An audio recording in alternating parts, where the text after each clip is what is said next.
What's up, you guys? Welcome to this week's episode of 7-Minute Seminars. This is episode 5. I'm Richard Kavanagh, and this is the weekly series where we teach you how to hair like a boss, whether you're a pro, an amateur, or you just really like nice hairs. This week, I want to talk to you all about fringe benefits. We're going to create this effortlessly editorial texture and show you how you can clip in a fringe for a temporary new look with no commitment. So we're going to talk about the ingredients, the time required. We'll show you how to clip in the fringe, editorial texture with product and tools, and I'll show you a little tiny trick that I learned at Milan Fashion Week to make the fringe look super cool and natural. So the first thing you're going to need is your ingredients, right? So you're going to need your hair clean, freshly washed and left to dry naturally, unless of course it's very curly, in which case you'll want to take a blow dryer and a brush and stretch the curl out.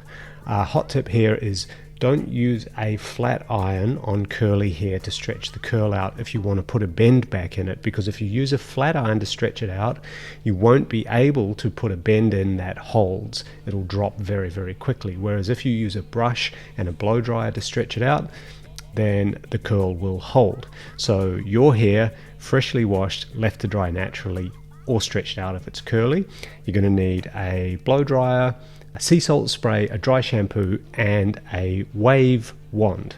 So start by throwing your head upside down and give it a really good mist with the sea salt spray.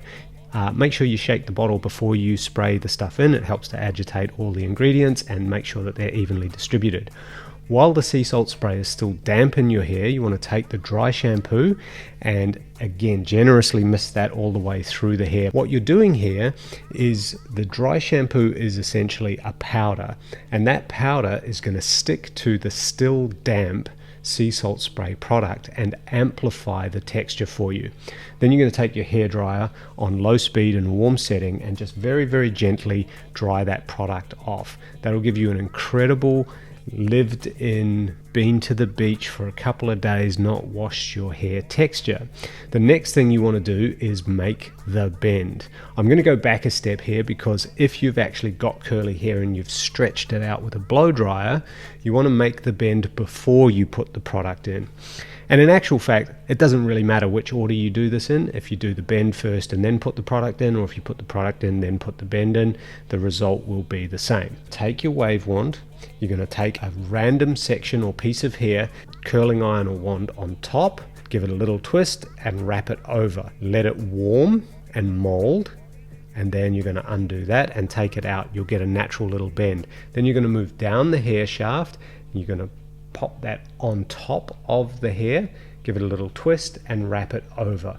It's the twist and the wrap that gives the hair this soft undulation. The next thing you're going to do is put your fringe in. So to prep for the fringe, you need to create a little base for the fringe to sit on. So that's going to be a small triangular section at the top of the head. You're going to make a little parting in line with the center of the eyes at the front hairline, diagonally back until you make a little triangle. Then you're going to take that hair, you're going to pull it straight back towards the back and twist it over. Secure it in place by crisscrossing 2 bobby pins. And then you might want to take the little tail that's left and give it a comb or kind of distribute it out, but that's going to give you your base to clip your fake fringe to. Then you're going to take your fake fringe and you're going to clip it in place. So there are WEFT fringes that are wefts sewn onto a lace base. There are hand knotted lace base fringes, and then there are skin top fringes. There's also like you can use a ponytail to make a fake fringe, which is super cute, and you can also sew in wefts onto braids, and there's a whole lot of really complicated tricky techniques that you can use. But the clip-in ones, they're super easy, quick as a flash, and in this case we're going to use a pop clip style weft fringe. So what you're going to do is, if you look at the bottom or the inside of the fringe, you'll see that there's 2 pop clips. You're going to pop them open, lay the fringe on top of the head and line it up so it's about the length that you want it, and then just pull it forward so that it clips into the base and pop your clips down. And it's pretty much as simple as that. Sometimes these fringes can look a little bit thick and like they've got too much hair in them, they can look a little bit fake, so they don't sit as close to the head or as naturally as they could be. So what you can do is you can use a comb, pull some of the hair back to reveal the wefts, and you'll see there's a row of wefts. What you can do is just unpick one of those wefts and pull it out from the middle of the fringe to make it slightly less thick. The other thing you can do, particularly on lighter coloured fringes, is to take a dark shade of dry shampoo, particularly on blondes, and just spray the roots with a little shadow of dry shampoo. It makes it look less bright and glaring and obvious. It looks more natural like that. And then the last thing you're going to do is this. You're going to take 2 U-pins and you're going to secure the corners of the fringe using these U-pins just to make it sit flatter against the face.